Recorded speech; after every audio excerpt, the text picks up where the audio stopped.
À l'attention du ministre de la Justice, garde des Sceaux, M. Gérald Darmanin, du président départemental des Yvelines, M. Pierre Berdier, de la ministre déléguée chargée de l'enfance, de la jeunesse et des familles, Madame Sarah El Haïry, Madame, Monsieur, je viens vous interpeller sur l'inversion accusatoire dont je subis et je refuse de me taire face à cette injustice de la part d'une justice arbitraire. Voilà, il me fabrique un personnage de moi donc que je ne reconnais pas du tout et m'exclut complètement de la vie de mon fils et essaye de me dresser un personnage que je ne connais pas. Voilà. L'ASE et la juge des enfants, ils veulent me faire passer pour une personne dangereuse alors que je ne le suis pas pour mon fils et ni pour personne d'autre d'ailleurs. Je réclame tout simplement mon enfant. Ils inversent les rôles. Ils inversent non seulement les rôles et communiquent des rapports en douce. L'ASE communique les rapports en douce à la juge sans pourtant me tenir informée. Et je découvre ça devant la juge et tout, histoire de manipuler les faits que si je conteste devant la juge, ils vont me faire passer pour quelqu'un qui est non seulement agressive et non coopérative, procédurière et j'en passe les meilleurs, alors que je ne le suis pas. Voilà, ils ne respectent pas les règles. Voilà, pourtant les textes de loi sont clairs là-dessus. Voilà, je vais citer quelques-unes qui me viennent en tête, que j'ai notées. Là, je vais vous énumérer. L'article 16 du Code de procédure civile, c'est un droit fondamental ou contradictoire. L'article L 311 3 du Code CLPA, droit de consulter mon dossier avant toute décision. L'article 6.8 de la CEDH, procès équitable, respect de la vie familiale. Article 226.10 du Code pénal, dénonciation calomnieuse.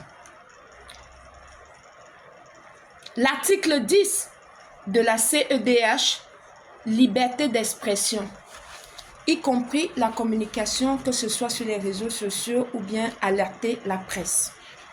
Je suis dans mes règles, je suis les règles et je respecte la loi et je respecte mes droits. Eux, ils ne le respectent pas, ils inversent les rôles et ils veulent m'accuser des choses que je ne comprends pas parce qu'ils me refusent.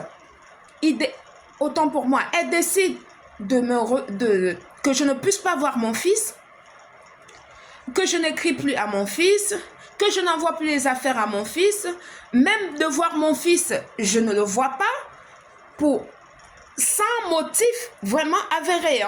Voilà, même à présence d'un tiers, alors que c'était la décision qui a été prévue depuis le 10 février 2025. Ça ne respecte rien et ça impose des choses que eux-mêmes, ils sont incapables de les respecter aux gens.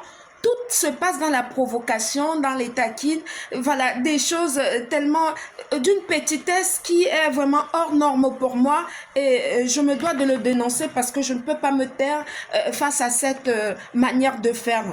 Voilà, ils violent la loi, ils inversent tout et ils inversent les rôles. Et ils essayent de me disqualifier de mon rôle de parent.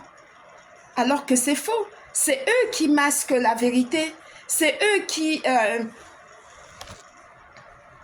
ils sont vraiment très irréguliers dans leur jugement et dans le respect de la loi. Ils ne respectent quasiment pas grand-chose. Et c'est tellement injuste que je ne peux pas me taire, enfin. Je ne peux pas me taire, je suis dans un pays de droits de l'homme. Je suis dans une république. Je ne sais pas pourquoi ça se passe comme ça, mais il faut vraiment que Je vous explique ce qui se passe. La juge inverse les rôles et m'accuse injustement et ferme les yeux sur les manquements de l'ASE et essaie de protéger le système. Voilà, moi je trouve qu'une magistrat qui a prêté serment, quand elle se comporte de la sorte, vraiment c'est trahir sa mission. Voilà. Vu que j'avais compris à l'audience ce qui se passait, j'ai rien dit du tout. Et déjà, de toute façon, ils ont vu que c'était visible, leur stratégie de mensonge et tout, que j'avais découvert, leur manière de se comporter, qui n'est pas du tout normale. Le but de l'ASE, vraiment, est tout simplement, c'est un comportement, c'est sans scrupule en fait. C'est sans scrupule. Ça veut tout simplement faire de l'argent sur le dos des enfants et tout en écartant les parents. Voilà. Je ne sais pas, je dois dénoncer ça parce que ce que je suis en train de voir et ce que je suis en train de subir, je suis consciente que je ne suis pas la seule dans cette situation-là, mais je vais prêcher pour ma chapelle. Depuis le 6 juin jusqu'à présent, nous sommes aujourd'hui le 7 juillet, je n'ai toujours pas reçu la soi-disant décision de la juge. Ce n'est pas du tout normal. Encore un manquement. Tout est fait stratégiquement dans la manipulation, voilà, pour voir un peu dans la provocation. Et quand ils se sont rendus compte le 5 juin que j'avais découvert ça, le lendemain, la dame de l'ASE m'envoie un message pour me tendre un guet-apens au niveau du tribunal de Versailles, me disant comme quoi elle va rectifier le tir devant la juge parce qu'elle a menti, elle a dit des choses qui n'étaient pas vraies, elle s'en est rendue compte que moi j'ai vraiment su et tout. Monsieur le ministre de la Justice, Monsieur le président départemental des Yvelines, Madame la déléguée, ça fait maintenant 1 mois que j'ai eu audience le 5 juin. Jusqu'à présent, il n'y a toujours pas de décision. J'ai écrit à la cour d'appel pour demander s'il y en avait là-bas, il n'y en a pas. J'ai écrit même au tribunal de Versailles pour savoir s'il y en avait là-bas, il n'y en a toujours pas. Ils vous laissent dans le flou. C'est une stratégie de manipulation. En fait, ils font une ination. Vraiment, quand je vois ce à quoi nos valeurs sont réduites, je trouve ça honteux en fait. Je demande la restitution immédiate de mon fils. Merci. Merci beaucoup pour votre oreille d'écoute. Merci. Et gratitude à vous de m'écouter à chaque fois. Et merci beaucoup pour le partage de cette vidéo pour que ça puisse arriver aux personnes concernées. Merci beaucoup. Et gratitude à tous ceux qui vont voir cette vidéo. Merci à vous tous. Merci. Merci beaucoup. Merci. Moi, c'est Mariama Badinga. Merci. Bonne journée.